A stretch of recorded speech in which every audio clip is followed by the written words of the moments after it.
السلام عليكم ورحمة الله وبركاته متابعي القناة والمشاهدين الأعزاء. إن شاء الله بهذا الفيديو سنحاول تقوية البندقية الهوائية على هذه علبة الغاز، وسنرى الفرق.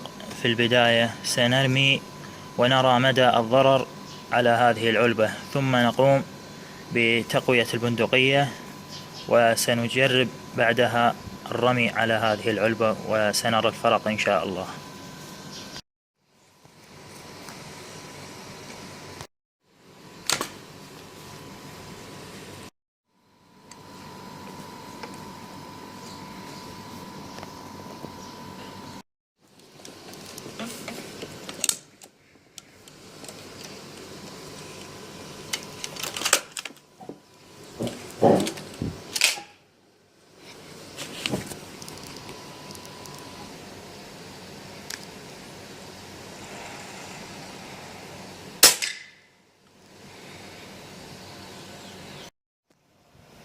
هذه الرمية الأولى، كما تلاحظون الضرر. سنجرب رمية أخرى.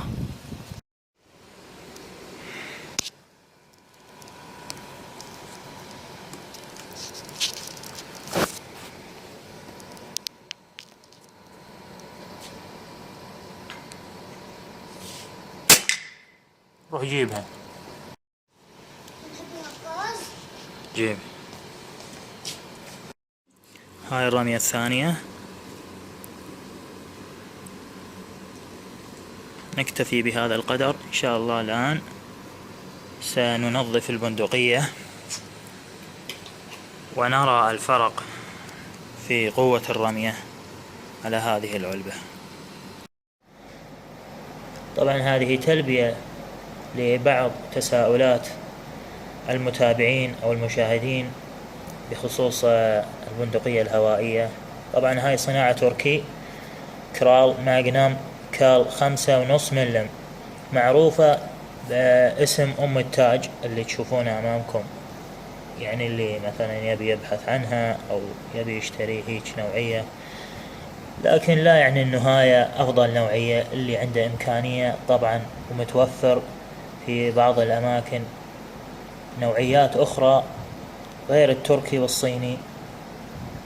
هذا من ناحية.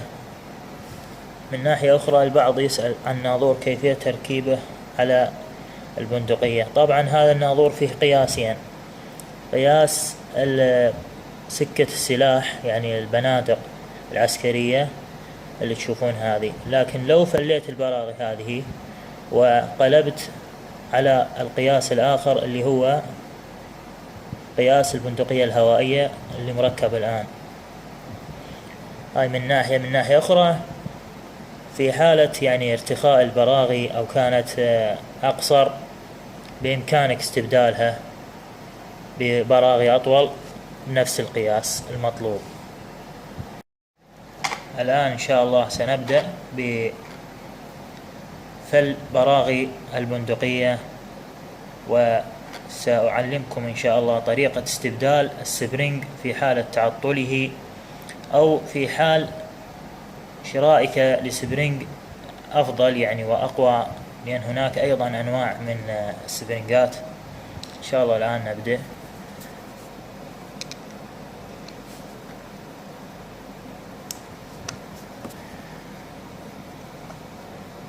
في الوقت نفسه سأنظف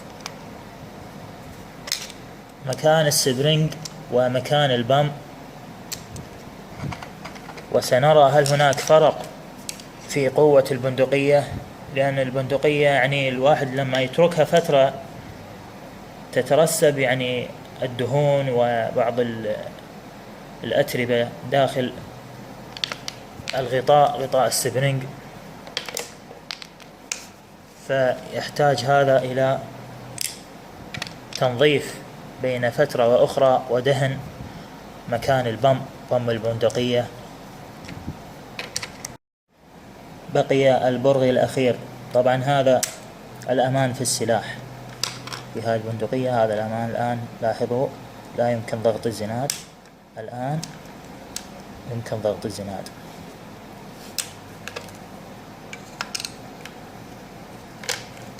هذا هو البرغي الأخير.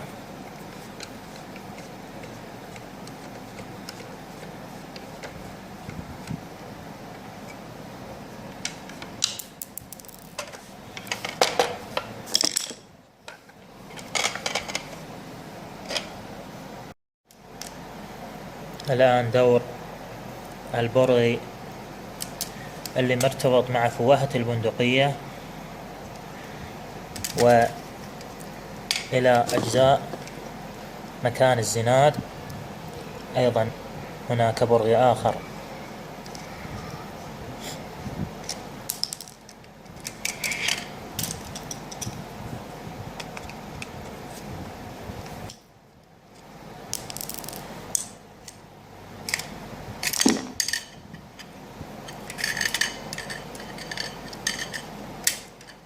لاحظ كيف نقدم هذا الجزء إلى هنا، ثم نسحب هذا المكان، يبقى مكان الزناد،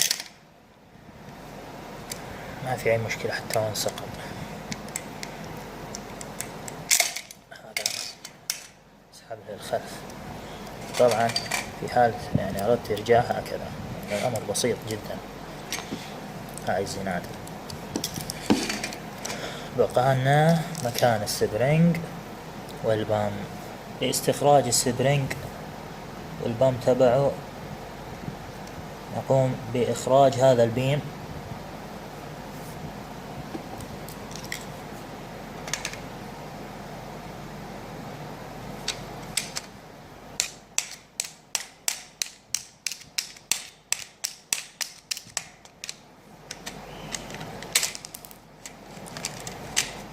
الآن. طبعا في هذه الحالة لابد من التنبيه على أمر والتحذير منه. طبعا هذا السبرينج قمت بفسخه عدة مرات سابقة، وخروجه يعني ليس كما يعني يحصل في بعض الأنواع من السبرينجات.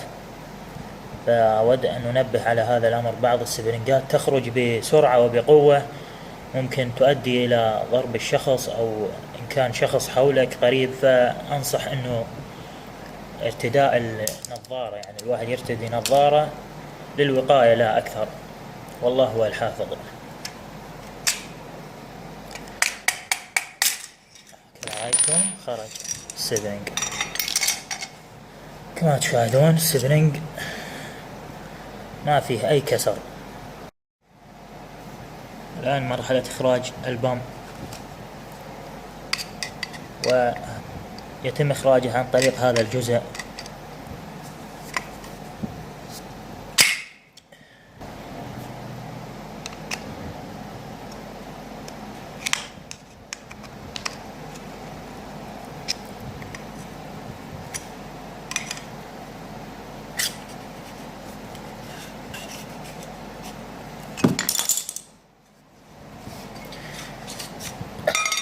هذا هو البام.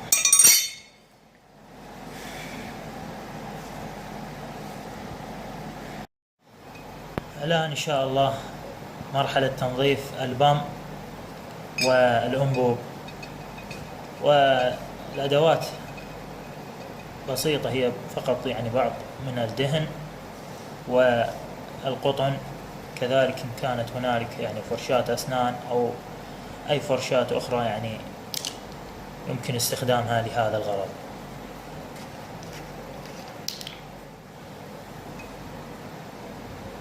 أضع القليل من المادة الدهنية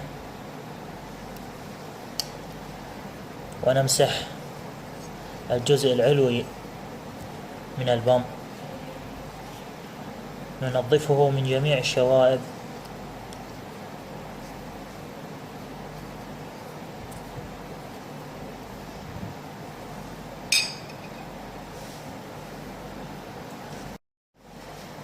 لتنظيف غطاء البام قمت بإضافة قطعة حديدية طويلة وربطها مع الفرشاة كي يسهل الوصول إلى الأماكن الصعبة في الأنبوب. وضع القليل من الدهن في أنبوبة بم الغاز من هذا المكان، كذلك من مكان خروج الهواء نضع القليل أيضا.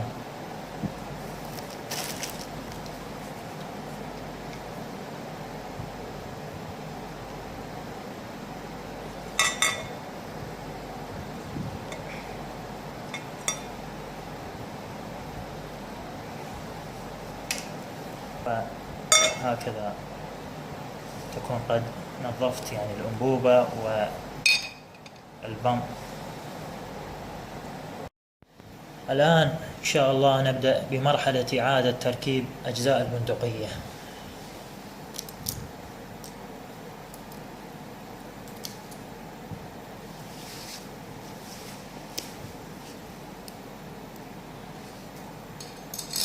السبرينج مع البم،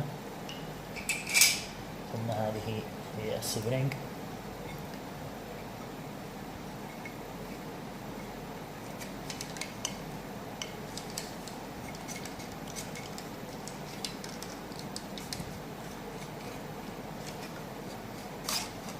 يكون تنسيق هذا الجزء يعني الفتحات مع الفتحات التي في الغطاء، يعني فتحات البم مع فتحات الغطاء تكون متساوية بالاتجاه.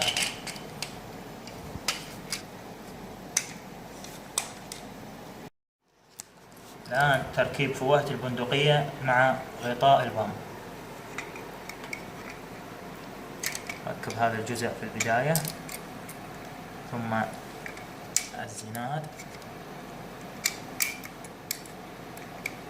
في هذا المكان، ثم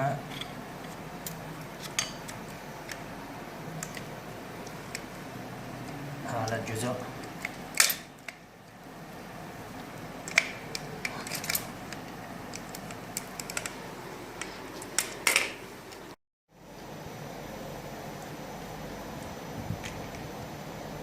بعد تثبيت كامل أجزاء البندقية، الآن مرحلة وضع البيم.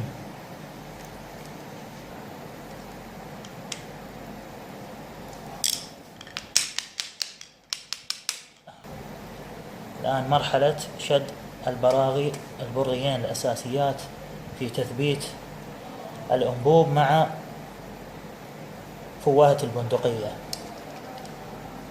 هذا البرغي من الدرنفيس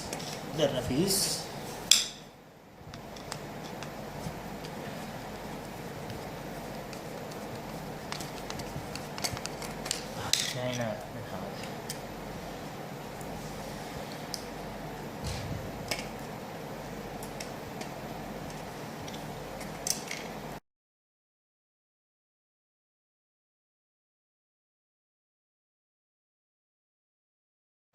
تم وضع الزناد في مكانه المخصص، وتم دفع السبرينج للأعلى، وأدخل البيم في مكانه المحدد. والآن نضع برغي الزناد.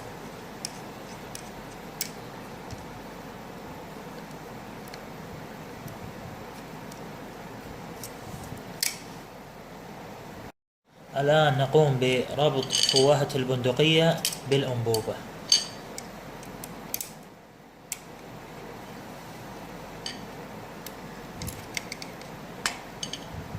هذا الشكل، هذا المكان، ثم هكذا.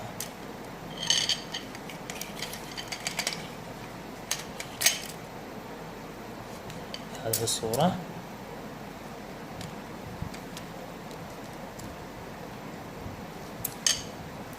الآن نضع برغي فوهة البندقية.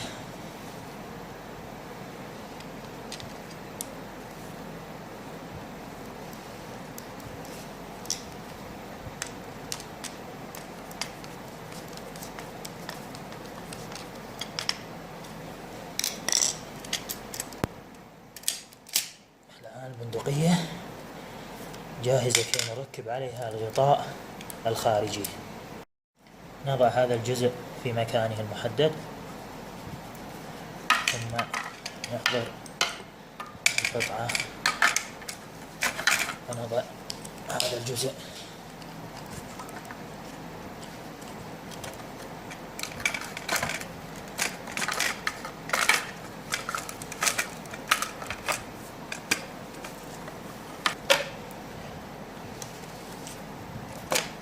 هكذا. الآن نحضر البرغي الذي يثبت الغطاء مع أجزاء السلاح الداخلية. هذا البرغي من جهة الزناد.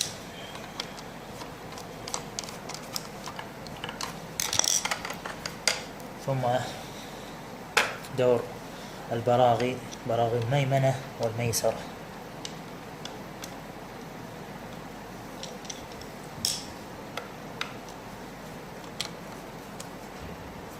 هذا برغي ميسرة. نحضر هذه الغطاءين على الجوانب.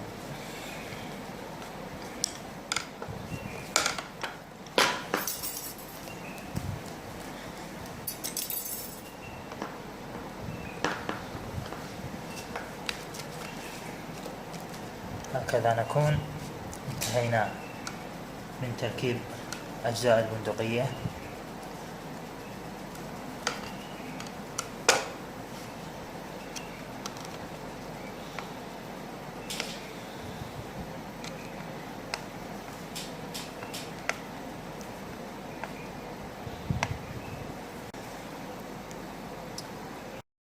بعد تنظيف السلاح إن شاء الله الآن نجرب إن كان هناك تغير في قوة السلاح.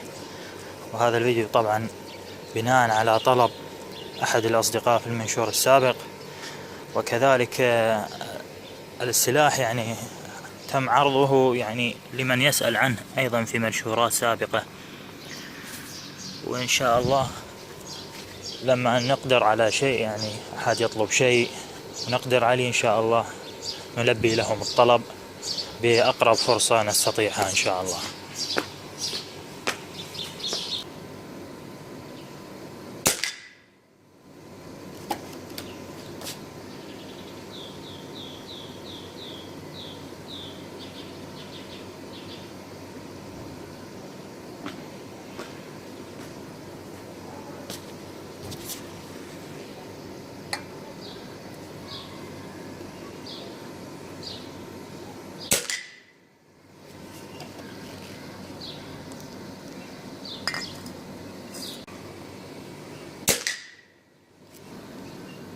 مكان رمية، هذا مكان رمية الجديدة بعد التنظيف.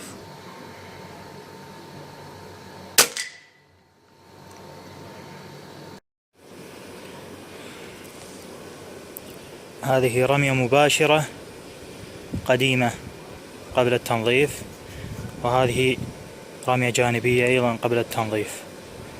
أما هنا فهذه رمية مباشرة بعد التنظيف، وهذه رمية جانبية بعد التنظيف. وأعتقد هناك فرق واضح في الضرر الظاهر على العلبة. إن شاء الله تكونوا استفدتوا من هذا الفيديو. وطلب من الأصدقاء، يعني هذا من بعض الأصدقاء، كذلك أقول يعني لبعض الأصدقاء إن كان لديهم اقتراحات أو بعض الأفكار يكتبوها في التعليقات، وإن شاء الله إن استطعنا يعني عمل فيديوهات عليها إن شاء الله سنقوم بذلك. والسلام عليكم ورحمة الله وبركاته. العصفور قالوا شو كان هم البيض؟ بيض ايش؟ كان الماء بيض سكر، بيض سريق غير سريق؟ ايه مسلوقة من الحر هاي. هذاك مكان العيش ماله.